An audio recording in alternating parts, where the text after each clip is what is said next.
Indian cricket ചരിത്രത്തിൽ തന്നെ ഏറെ ചർച്ച ചെയ്യപ്പെട്ടതും വ്യക്തിപരമായ തകർച്ചകളിൽ നിന്നും ഒരാൾക്ക് എങ്ങനെ ഫീനിക്സ് പക്ഷിയെ പോലെ ഉയർത്തെഴുന്നേൽക്കാമെന്ന് കാണിച്ചു തന്നതുമായ ഒരു ജീവിതകഥയാണ് ദിനേശ് കാർത്തിക്കിന്റേത്. കളിമിടുക്കിനേക്കാളും ഉപരിയായിട്ട് തന്റെ ജീവിതത്തിലെ ഏറ്റവും വലിയ വഞ്ചനയെയും പ്രതിസന്ധിയെയും അദ്ദേഹം നേരിട്ട രീതി ഏതൊരാൾക്കും പ്രചോദനമാണ്.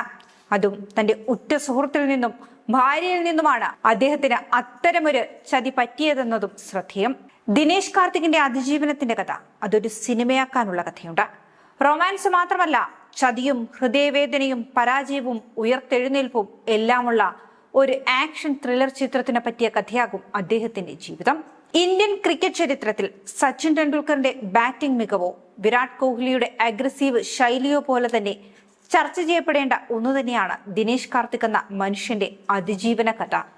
പ്രതിഭയുണ്ടായിട്ടും വിധി പലപ്പോഴും ചതിക്കുഴികൾ ഒരുക്കിയപ്പോൾ തളർന്നു പോകാതെ പോരാടി ജയിച്ച ഒരു കായിക താരത്തിന്റെ ജീവിതം ഏതൊരു വ്യക്തിക്കും വലിയൊരു പാഠം തന്നെയാണ്. 2007 തന്റെ 21ാമത്തെ വയസ്സിൽ ബാല്യകാല സുഹൃത്തായ നികിത വഞ്ചാരയെ ജീവിത പങ്കാളിയാക്കുമ്പോൾ കാർത്തിക് വലിയ പ്രതീക്ഷയിലായിരുന്നു.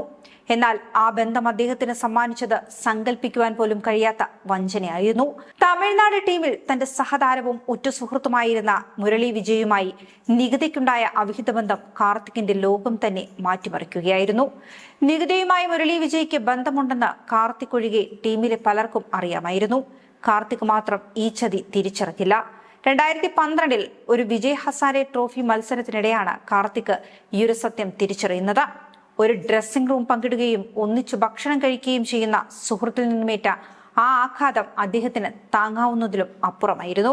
അതുമാത്രമല്ല, ചെറുപ്പം മുതൽക്ക് കളിച്ചു വളർന്ന തന്റെ അടുത്ത കൂട്ടുകാരിയെ സ്വന്തമാക്കുമ്പോൾ കാർത്തിക്കിന് പ്രായം 21 മാത്രമായിരുന്നല്ലോ. പക്ഷേ നികിത ഗർഭിണിയായിരുന്നുവെന്ന വസ്തുത കാര്യങ്ങളെ കൂടുതൽ സങ്കീർണമാക്കി മാറ്റുകയായിരുന്നു. ആ കുഞ്ഞ് മുരളി വിജയുടേതാണെന്ന വാർത്തകൾ കൂടി വന്നതോടെ കാർത്തിക് മാനസികമായി തന്നെ തകർന്നു. ഒടുവിൽ കാർത്തിക്കിനൊപ്പം തുടരുവാൻ താല്പര്യമില്ല എന്ന് വ്യക്തമാക്കിക്കൊണ്ട് നികിത തന്നെ വിവാഹമോചന ഹർജി ഫയൽ ചെയ്തിരുന്നു. എങ്കിലും ഒരു വാക്കുപോലും അവരെ രണ്ടുപേരെയും അധിക്ഷേപിച്ച് പറയാതെ വിവാഹമോചനം നൽകുകയായിരുന്നു ദിനേശ്. ആ ഒരു മാന്യത കാത്തുസൂക്ഷിച്ച ദിനേശിന്റെ ജീവിതം പിന്നീടാകെ മാറിമറിഞ്ഞു. വിവാഹമോചനത്തിന് പിന്നാലെ നികിത മുരളി വിജയെ വിവാഹം കഴിച്ചു. ഇവർക്കിപ്പോൾ 3 മക്കളുമുണ്ട്. വിവാഹമോചനത്തിന് പിന്നാലെ നികിതയും മുരളി വിജയും ഒന്നിച്ചതോടെ കാർത്തിക് കടുത്ത വിഷാദത്തിലേക്ക് വീണു.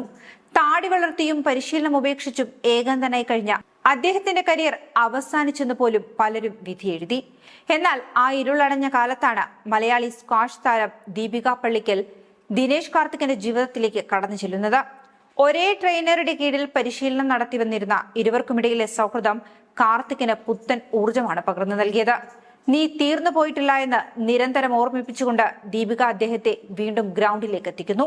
2015 ദീപികയെ വിവാഹം കഴിച്ചതോടുകൂടി കാർത്തിക്കിന്റെ 2ാം ജന്മം ആരംഭിക്കുകയായിരുന്നു എന്ന് പറയാം.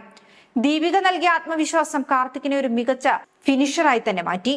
2018 നിദാഹാസ് ട്രോഫി ഫൈനലിൽ ബംഗ്ലാദേശിനെതിരെ അവസാന പന്തിൽ 6 അടിച്ച് ഇന്ത്യയെ ജയിപ്പിച്ചപ്പോൾ അത് അദ്ദേഹത്തിന്റെ വ്യക്തിപരമായ വിജയം കൂടിയായിരുന്നു. 30കളുടെ അവസാനത്തിലും കഠിനാധ്വാനത്തിലൂടെ അദ്ദേഹം ഇന്ത്യൻ ടീമിലെ അവിഭാജ്യ ഘടകമായി മാറി. ഇന്ന് കബീർ, സിയാൻ എന്നീ ഇരട്ട കുട്ടികളുമായി സന്തുഷ്ട ജീവിതം നയിക്കുന്ന കാർത്തിക് വഞ്ചിച്ചവർക്ക് മുന്നിൽ തലയുയർത്തി നിൽക്കുകയാണ്. തോറ്റു എന്ന ലോകം വിധിയെഴുതിയെടുത്തു നിന്ന് എങ്ങനെ പോരാടണമെന്നതിന്റെ ഉത്തമ ഉദാഹരണം തന്നെയാണ് ദിനേശ് കാർത്തിക് എന്ന മനുഷ്യൻ.